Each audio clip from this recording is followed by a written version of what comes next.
से अफजल हैं। अल्लाह ताला के बाद मेरी एजेंसी और मेरी फ़ौज अफजल है। मेरा कहने का मकसद है, अगर मेरी फ़ौज भी ना हो तो ये मुल्क बर्बाद हो जाए। ये कब का लीडर बर्बाद करके चले गए हों।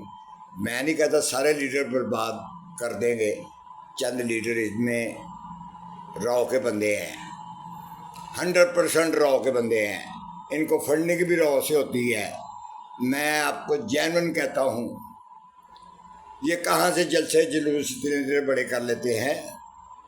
यहाँ तो गरीब को रोटी नहीं मिलती, 500 रुपये जेब में तुड़ा के लेके जाओ, एक सिक्कों की डब्बी लो और एक चाय पियो तो शाम को 500 का नोट ख़त्म हो जाता है। तो जिसके बच्चे होंगे उसको तो 2000 रुपये रोज़ का चाहिए। वो छोड़ के दर्रों में बैठेगा, वो छोड़ के इमरान के दरवाजे पे बैठेगा। नहीं नहीं, ये गलत बात है, ऐसा नहीं ये होता। ये सब पैसे की खेल है। पैसा इंडिया से आ रहा है, धड़ाधड़ आ रहा है, फॉरेन फंडिंग आ रही है, मुल्क में बहुत ज़्यादा आ रही है। मैं नहीं कहता अब ये कौन लेता है, लेते ये लोग हैं जो बैठे हुए हैं। इनको वजारतें दे दो, मदर फरमान को भी वजारत दे दो। कितने इसका बाप का नाम था, कितने बड़े बाप का बेटा है ये मियां नवाशी के दौर में अमेरिकन सफीर को मिलता रहा, मुझे वज़ीर आज़म बना दो। ये बात गलत नहीं है, बात सच्ची है। मेरा कहने का मकसद है, सबको तो वजारतों की पड़ी हुई है कि हमें कुछ मिल जाए, हमें कुछ मिल जाए। मेरा कहने का मकसद है, मुल्क के बारे में तो किसी ने कुछ ना सोचा। जो अच्छे लीडर हैं वो तो घरों में बैठे हुए सफ़ेद पोश हैं, और जो नेक लोग हैं जो बाबा कौम के साथ झंडा उठा के चलते थे वो तो अपने घरों में बैठे हुए हैं। मैं गुलाम दरबाई के साथ बैठ के खाना खाता रहा हूँ, मैं जुनेजो के साथ बैठ के खाना खाता रहा हूँ। मैं मियाँ साहब को उस टाइम से भी जानता हूँ जब मियाँ साहब वज़ीर अल्लाह थे पंजाब के। मेरा कहने का मकसद है कि मैं बहुत पुराना मुस्लिम लीगिया हूँ, मगर अब कुछ क्या फ़ायदा मेरे कहने का। मैंने तो कभी फ़ायदा नहीं लिया। मैं तो, अल्लाह ने मेरा रो भी इतना दिया हुआ है, मैं जिस दफ्तर में जाऊँ मेरा काम हो जाता है। मेरा कहने का मकसद है कि पाकिस्तान में सोचो, ये बिजली का बिल क्या है। ये बिजली का बिल लेके डूब जाएगा सबको, तमाम लीडरों को लेकर डूब जाएगा। वो ना हो, सदर यूब ने 4 आने चीनी महंगी की थी तो पूरी पाकिस्तान में तड़फल्ला मच गया था। मैंने अपनी आंखों से आगे लगती देखी, बंदे मरते देखे सड़कों पे। तो ये इस तरह का सिलसिला हो जाए मेरे मुल्क के अंदर, ना मोची ईमानदार, ना नाई ईमानदार, ना लीडर ईमानदार, ना दुकानदार ईमानदार। अगर 10 रुपये की चीज़ आती है तो 40 की बेच रहे हैं, अगर 40 की आती है तो 80 की बेच रहे हैं। ये तो हाल हुआ है मेरे मुल्क का। कोई चेक बैलेंस करने वाला नहीं है, कोई निज़ाम नहीं है।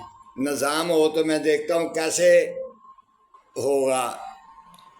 वो एक आया था मुसलमान लीडर 1 साल के लिए, उसका मुझे नाम नहीं याद, बड़ा मशहूर। उसने कलकत्ते से लेकर कराची तक सड़क बना दी थी 1 साल में। 1 साल में तो उसने कहा था जिस सड़क के ऊपर कोई ताजर लुटा जाएगा उधर का गवर्नर मसूल होगा। मेरा कहने का मकसद है कि इस तरह के काम करो कि पब्लिक को सहूलत मिले। पब्लिक, मैं नहीं कहता मियाँ शहबाज शरीफ बुरा आदमी है, इसने पुल बनाए, इसने सड़कें बनाई, इसने सारा कुछ किया, मैं मानता हूँ। हाँ, मैं ये भी आज बात का डर के नहीं कहता किसी से। जब पाकिस्तान के ऊपर कर्जा था, जब ये इमरान आने से पहले कोई थोड़ा कर्जा था, जब इमरान ने 3 साल हुकूमत की वो कर्जा 3-6 गुना ज़्यादा हो गया। कैसे हो गया, कहाँ लगा दिया वो पैसा, उसका हिसाब लिया जाए। चाहे मेरा सगा भाई भी हो, उससे भी हिसाब लिया जाए, वो पैसा कहाँ गया। ये तो कहता था मैं कशकोल तोड़ दिया, मैंने नहीं किसी से कर्जा लेना। इन्होंने कर्जा क्यों लिया? फिर हमारे तल्लुकात ख़राब हो गए सारे मुल्कों से, क्यों हो गए, उसकी वजह क्या है? फिर इसराइल ने इमरान के हक़ में बयान भी दिए।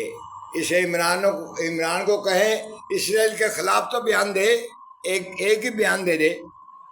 अगर मुहब्बत वतन आदमी है, मैं नहीं कहता नहीं है ये, एक इसराइल के ख़िलाफ़ बयान दे कि फ़लस्तीनियों के साथ क्या हो रहा है। मेरा कहने का मकसद है, मैं ज़्यादा टाइम नहीं लेता आप लोगों का। मैं यही कहता हूँ, ये बिजली के बारे में कुछ सोचो। आपने कहा था 100 यूनिट 200 यूनिट, मेरा अब ये 200 यूनिट भी नहीं है तो मेरा इतना बिल आ गया है। कोई खौफ खुदा करो, मैं तो दे ही लूँगा किसी तरह। मेरा कहने का मकसद है कि जिनके पास नहीं होगा वो निकाब पर डाल के तो रात को पिस्तौल लेके निकलेंगे तो वो डाके मारेंगे। फिर कत्लो गारत ही है, जितनी मर्जी करवा लो। पुलिस भी बेबस हो गई। पुलिस के पास अलादीन का चिराग तो नहीं है कि फलाना आदमी मार गया तो फलाना आदमी मार गया है। मैं आईजी साहब को सल्यूट करता हूँ और वो थानेदार को, वाल्द कॉलोनी वाले थानेदार को, सब इंस्पेक्टर को खींचे जिसने मेरा मोबाइल मुझे दिलाया है। अब वो मुझे 2000 और मांग रहा है। आईजी साहब फिर 2000 अपनी जेब से आप दे दे, और 3000 जो मैंने दी अपने बच्चों पेट काट के उसको दिया है वो भी मुझे वापस लेके दे। आपकी मेहरबानी होगी। आप कहेंगे तो मैं आपको उसका नाम भी सेंड कर दूँगा कि ये नाम है उसका, वाल्द कॉलोनी थाने के अंदर है, हमें मिठाई दे दो, हमारा इतना पैसा लग गया है। मेरा कहने का मकसद है, वो तो अल्लाह के सिपाही का मोबाइल था, उसको तो आंच भी नहीं आनी थी। मुझे पता है मुझे गवर्नमेंट पाकिस्तान ने दिलाया है। मैं शुक्रिया अदा करता हूँ अपने आईजी साहब का, डीआईजी का, एसपी का, डीएसपी का, सबका शुक्रिया अदा करता हूँ। मैं उस पुलिस वाले का भी शुक्रिया अदा करता हूँ, मगर उससे बोले हाथ हौला रख, वो कहाँ से डाका मार के देगा पैसे तुम्हें। मेरी तरफ से पाकिस्तान जिंदाबाद। और ये पल पल न्यूज़ वालों को भी खींचें जो दुनिया को ब्लैकमेल कर रहे हैं। बाप बेटा तीनों रल के गाड़ियाँ रखी हुई हैं, एक गाड़ी गली के अंदर खड़ी हुई है, जगह भी नहीं है गली के अंदर गुजरने की। और मेरी द्वार भी बैठ गई है एक साइड की, जिधर गाड़ी आगे से गली बंद है तो आगे मकान है, वो गरीब लोग हैं, वो कुछ कह नहीं सकते। उनके बच्चों के ऊपर 2-2 पर्चे करवा दिए इन्होंने नजायज़। हमारे घर में पेट्रोल लेके पिस्तौल लेके घुसे हैं, मैं भी वही खड़ा हुआ था। कौन सा ये उनके घर में घुसे थे मारने के लिए। देखो खौफ है। पुलिस का काम था तस्दीक करना, कौन घुसा है तो कौन नहीं घुसा, ये तो पुलिस का काम है, मेरा काम तो नहीं है। मेरा कहने का मकसद है, पुलिस को भी चाहिए, अफसरों को भी, कि कोई वकूआ आता है तो उसकी तस्दीक करें, ये सच्चा है या झूठा है। ये नहीं कि एक डीएसपी का फ़ोन आ गया इनको चित्तर भी मारो, उनको चित्तर भी पड़े, बच्चों को, मासूम बच्चे हैं वो, उनको चित्तर भी पड़े, उनको भी झूठे पर्चे भी हो। उनकी माँ वालदा बददुआएं देती भीती है सड़कों पे घूम फिर के। अल्लाह इनका बेड़ा गर्क कर दे पल पल न्यूज़ वालों का। ये पल पल न्यूज़ कोई अखबार नहीं है, ये एक रसाला निकलता है हफ्ते, जब किसी को ब्लैकमेल करना होता है उस दायरे के ख़िलाफ़ निकाल देते हैं उनको ब्लैकमेल करने के लिए। इसी तरह इन्होंने वापडा वालों के ऊपर प्रेशर डाला हुआ है। इन्होंने मेरी 5-6 शिकायतें की हैं, सारे हैं, इनको आगे मुंह की खानी पड़ेगी। आगे तो कुछ भी नहीं है, मीटर भी सही तारें लगी हुई हैं, ना मीटर पीछे कर रहे हैं पड़ते हैं। इनके 4-4 मीटर लगे हुए हैं, 2 बंद होते हैं 2 चल रहे होते हैं। जब चाहूँ मैं इनको पकड़वा सकता हूँ।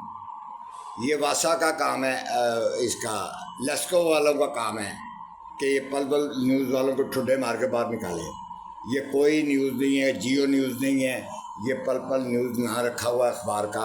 और रसाला छापते हैं, उसमें लड़की की तस्वीरें छाप देते हैं, किसी आईजी की, डीएसपी की मस्का लगाने के लिए उसके दफ्तर में रसाला दे आते हैं। ये सारे काम आते हैं। मेरा कहने का मकसद है कि मेरे मुल्क के बारे में सोचो, ये बिजली के बारे में सोचो। तो मैं रब रसूल का वास्ता है, गरीब खाने को नहीं है, गरीब रोटी से मर रहा है। किसी की 30,000 तनख्वाह है, 30,000 कहाँ से बिल देगा। पंखा तो चलाना ही चलाना है उसने। अब इससे आगे मैं क्या कहूँ आपको। मैं शबाशी साहब को कहता हूँ कि ये देखो, ये पल पल न्यूज़ वालों को पहले गिरा डालो। ये फ्रॉड है, बहुत बड़ा फ्रॉड है पाकिस्तान के अंदर, ये पल पल न्यूज़ वाले जो चल रहा है। ये इनका कोई अखबार नहीं है, अखबार है खाली, वो सिर्फ रसाला छापते हैं, दुनिया को बेवकूफ़ बना रहे हैं। इनके मीटरों के 4-4 मीटर लगे हुए हैं एक घर के अंदर, ना किराएदार है ना कुछ है। 4-4 मीटर लगाने का ज़रूरत क्या है, 4-4 एसी भी लगे हुए हैं, कभी 2 चल रहे होते हैं, कभी 2 लाइटें फ्लश कर रही होती है, 2 बंद पड़े होते हैं। मेरा कहने का मकसद है कि इसका मतलब है जो बदमाश है वो सब कुछ करे, वो गाड़ी एक अंदर खड़ी हुई गली के अंदर, एक सामने गली के अंदर खड़ी हुई है। मेरा कहने का मकसद है मेरी दीवार शादी बैठ गई है सलाब के साथ। अगर मैं अब वो खुदाई कर दूं तो आगे मोटरसाइकिल भी नहीं गुजर सकती, मगर मैं शरारत नहीं करना चाहता। मैं सिर्फ गवर्नमेंट के आगाह करना चाहता हूँ कि मेरी बात सुनो, ये मैं जो कहता हूँ सच कहता हूँ। आगे वकूआ देख लें, मौके पे लालाजार कॉलोनी 1 नंबर गली 10 नंबर मकान, मोहम्मद मालिक भट्ट मेरा नाम है। मैं ना ये पल वालों से डरता हूँ ना किसी से डरता हूँ, मैं अल्लाह से डरता हूँ। मेरी तरफ से पाकिस्तान जिंदाबाद सदा कायम और दायम रहे। मेरी एजेंसियाँ, मेरी पुलिस, मेरी आर्मी सदा कायम रहे। मेरे जो नेक लीडर अल्लाह पाक उनकी हिफाजत करे। पाकिस्तान जिंदाबाद।